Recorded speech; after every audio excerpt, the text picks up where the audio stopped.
If you guys ever want fantasy basketball advice, be sure to check out my Patreon page where I actually help you guys win your fantasy basketball league. I would love as many of you guys to be a part of my Patreon community, so if that's something you might be interested in, be sure to click the link in the description below.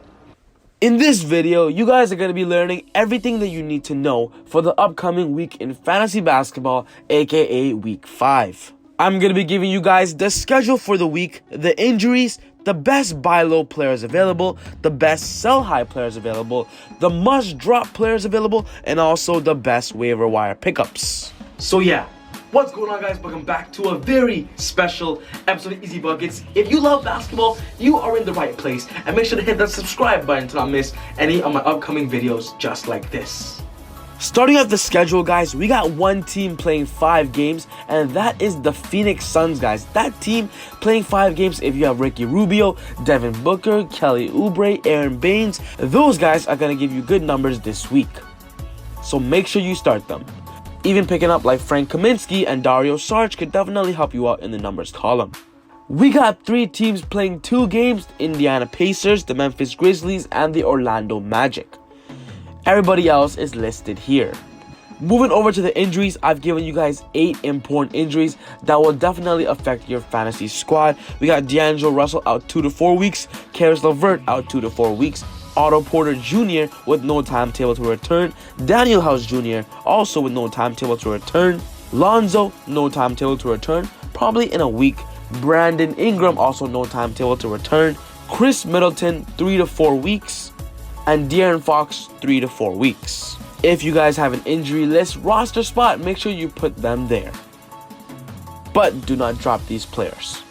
Moving over to the buy low players, right now players that aren't playing to the greatest of their potential and their ability, or they're in situations where you could potentially get them for cheap.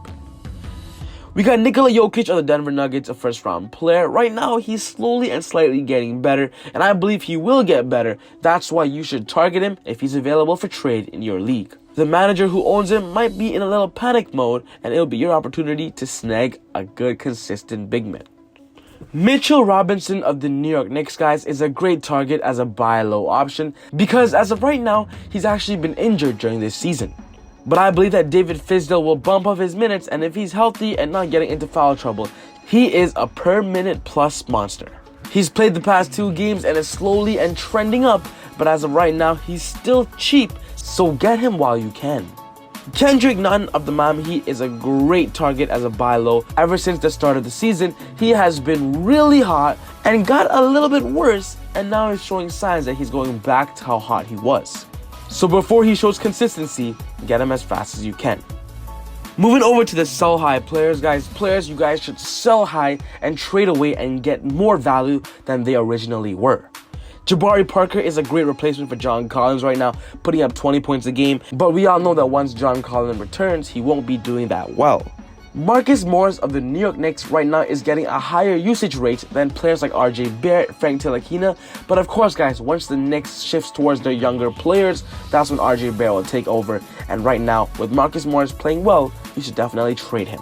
Kawhi Leonard, in my opinion, will always be a sell-high player. In my opinion, he is just not worth owning without the load management, but just to say that when he does play, he's a monster.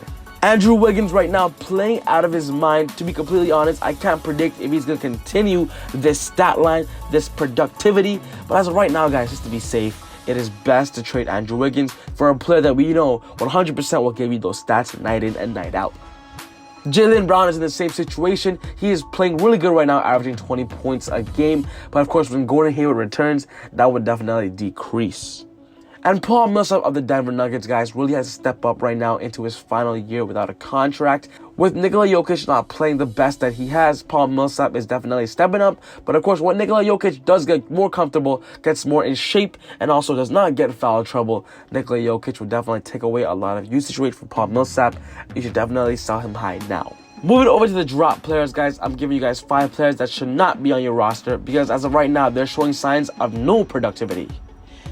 Joe Ingles, Thaddeus Young, Enes Kanter, Reggie Jackson, and JaVale McGee are all players we drafted on draft day, but are definitely disappointing us. Now moving over to the last category of waiver wire pickups, I'm giving you guys 5 players I believe can be great for your fantasy basketball teams, and they have potential and have some decent upside.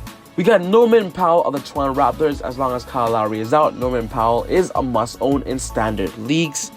Kobe White getting a lot of run for the Chicago Bulls, especially without Otto Porter. He's actually getting a lot of minutes at that shooting guard position. Moritz Wagner of the Washington Wizards, guys, a great spot-up shooter, a great floor spacer for the team, getting a lot of run with Bradley Beal and Isaiah Thomas running the ball. Kai Bowman and Alec Burke of the Golden State Warriors are both targets because D'Angelo Russell will be out, and also with Damian Lee out, those guys are going to get a lot of run. And last but not least, Carmelo Anthony now of the Portland Trail Blazers, guys. I believe Carmelo Anthony could be a decent player for the end of your benches for your fantasy squads. He's a low-risk, high-reward waiver wire pickup. So yeah, guys, that wraps up my video on the Week 5 Fantasy Basketball Update.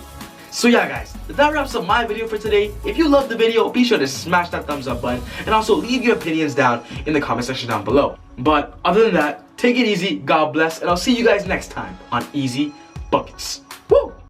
Ay, look at that boy, huh? Cooking up joints, like, run up the school, like, you already know, never got help, so did it myself, doing so well, I bet you can't tell that I've been running, like this my dance, yeah.